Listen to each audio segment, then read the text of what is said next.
This is class 9th Information Technology, Employability Skill 402, Unit 3 ICT skills we are talking about.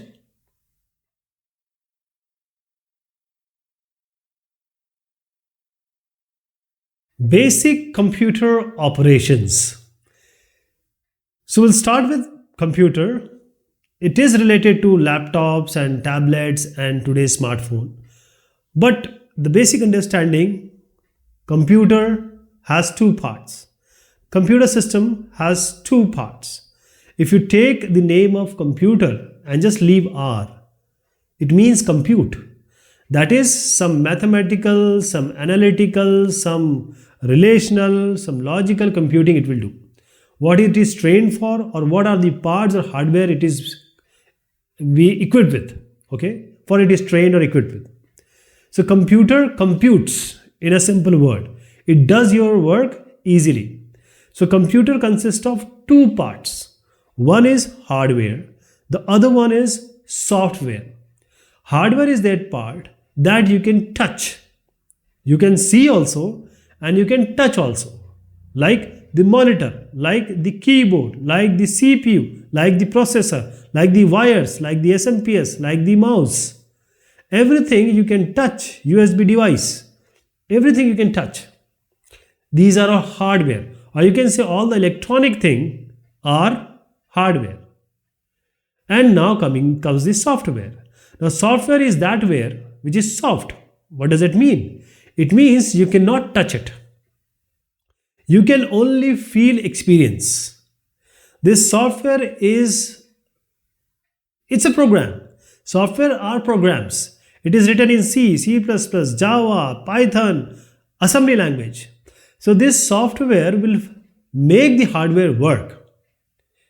So if you take the basic definition, software and hardware, the difference is hardware you can touch, software you cannot touch. Basic difference. See, this is a monitor. As I said, you can touch it. You can touch your monitor. You can clean your monitor. How can you clean your software? So, hardware is of no use until you have a software. Okay? When you talk about computers, it's not always, because there are hardwares which don't have software and they work. Okay? So, these are certain differences which I wanted to show here. Since we are talking about software, one of the most important software is operating system. It's a link between a hardware and software. What makes hardware work? What makes software work? So it's an interlinking or a kind of upping of these two is done by operating system. Operating system, OS. So it's first is operating system by itself is a software. It is written in some language, mostly in the assembly language. Okay. So whenever you switch your computer on, operating system is not the first thing, but it is one of the first thing that starts, that keeps up. Okay. There are certain basic activity. We'll talk about POST and BIOS, post on self-test and basic input-output system. So this BIOS and post will check, RAM is working, hardware is corrected properly, there is no problem in the hardware. And once this is checked, this take a very short while. And after that, this operating system is loaded on the RAM, random access memory. And now this operating system you start. This will also take some time, because there are so many memory management, device management, all these is done by the operating system. So whenever we are talking about computer, we are also talking about laptop, desktop, etc. And also the smartphone. Smartphone itself has operating systems. Okay, you have the Apple iOS. iOS is the operating system for Apple. Android is for various different machines, computers, and these smartphones. The basic is Ubuntu, but the start was Microsoft Windows. The first operating system was DOS, disk operating system. It was only on 1.44 diskette, So it Total operating system was on a disk, very small disk, 1.44 MB. You can imagine. So this is how Windows 3.1, then Windows 95, 98, then we have Windows 10 now.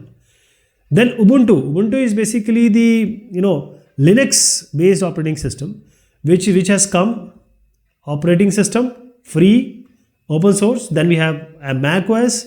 The Apple systems have operating system called Mac OS. Smartphones, normally we find Android operating system right now. It's customized for a small device like smartphones. So mobile devices have this system, okay, an operating system. Mobile devices have operating system.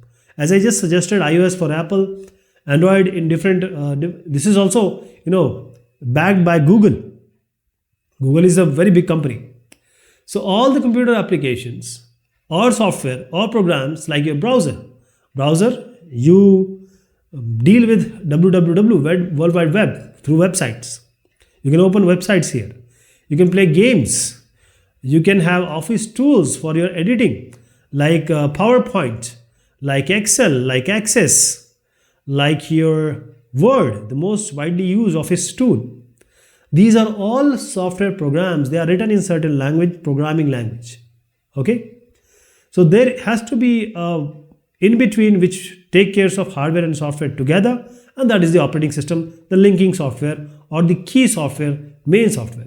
This is an example of mobile Android OS. This is Ubuntu desktop. If you know Windows, you'll be able to know Ubuntu very easily. Ubuntu, you are aware, you can work on Windows. They're almost same, only the look and feel is changed, but the background technology is also different.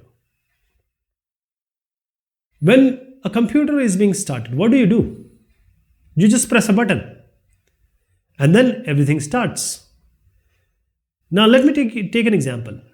You are sleeping and you are just woken up by your father, and your father says, hey, come on, do your homework now. You just woke up. How can you do your homework immediately? You have to go to the toilet. You have to do all the daily activities. You are still feeling sleepy, especially the kids. They are again sleep. So to come to the actual form of daily routine, daily activity, you need some time, maybe 15, 20 minutes or half an hour. You cannot just start doing work. Similarly, these daily activities, if you correspond it to the computer also has to do certain activities, some basic activities. Whenever you press the button on the cabinet or the CPU, you are switching it on.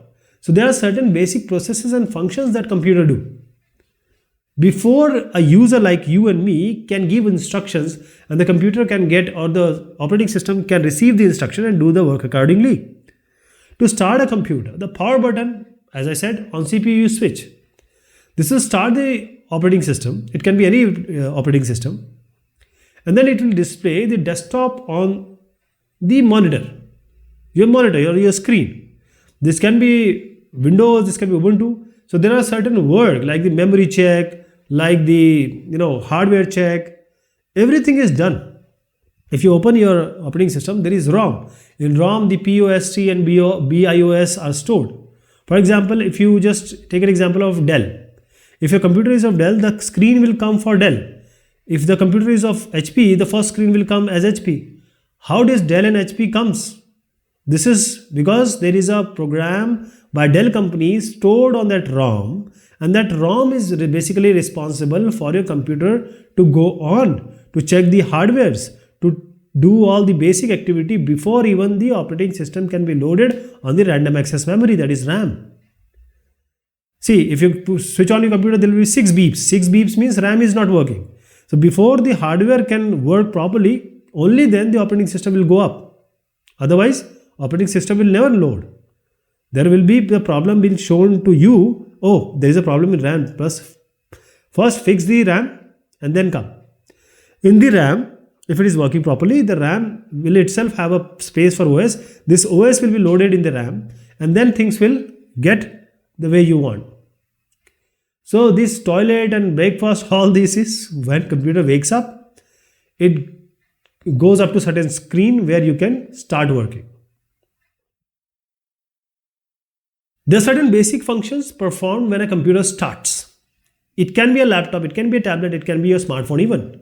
So these are the pictures, right one. You see there certain line will come. So there is a morning routine, as I said. Computer automatically runs a basic program.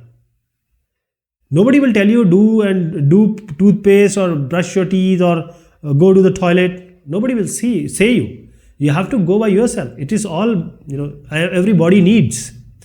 Similarly, every computer or a computing device needs some basic program that is called, as I said, it is placed on a ROM, read-only memory, that is BIOS, basic input-output system. It will check whenever you put your switch on of the computer. BIOS is basically self-test. It will check for all the hardware parts whether they are up, they are working or not. It will send some signal and it will take it back. It can be RAM, HDD, it can be power, everything it will be checked before the software can be loaded. Once this hardware is checked, it is verified. Now the operating system will be loaded. Now your computer or the operating system is ready to take your information to input. So now this username and password will come. Sometimes it will not come if you are just dealing with your system and you are the only user. But if you have multiple users, for example, you are two brothers, you have different rooms. If you are not having different rooms, you might have one room, but you will be keeping your stuff like your clothes, like your shoes differently. Say in an almirah on different shelves. If you keep them together, there will be a problem. There will be a conflict. So when a computer or a system is used by various people, multiple people, then there has to be some way to enter, to authenticate different users.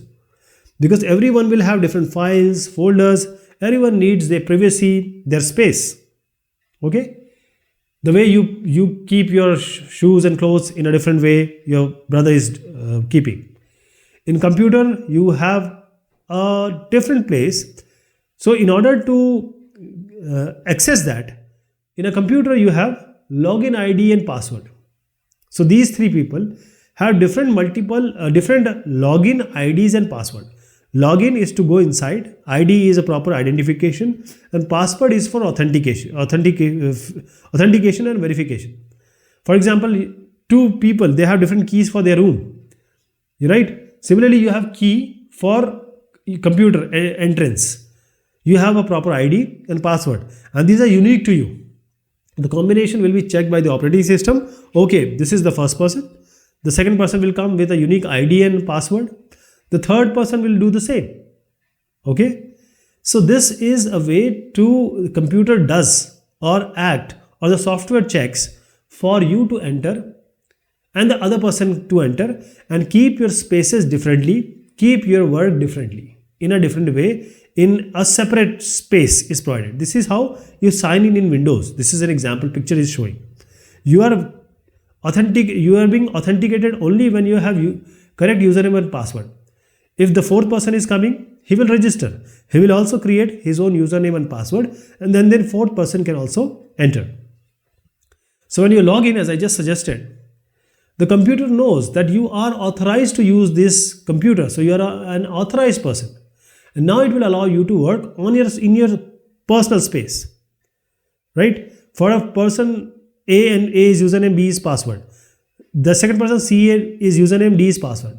So the second person has to enter C and D.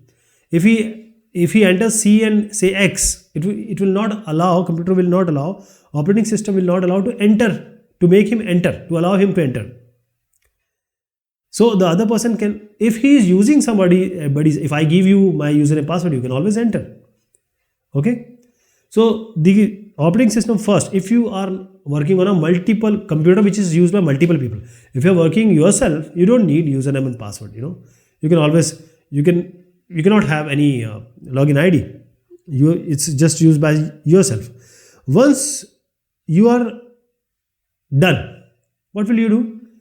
You will log out or shut down. Log out is coming out of your personal space, but the computer is still on. Shutdown is coming out of your personal space, and then you are switching off the system also. So once your work is done, you shut down the computer. So there are different operating systems, different options are given. Okay, and idea is the same. Ubuntu also has different version. Windows has also a different version.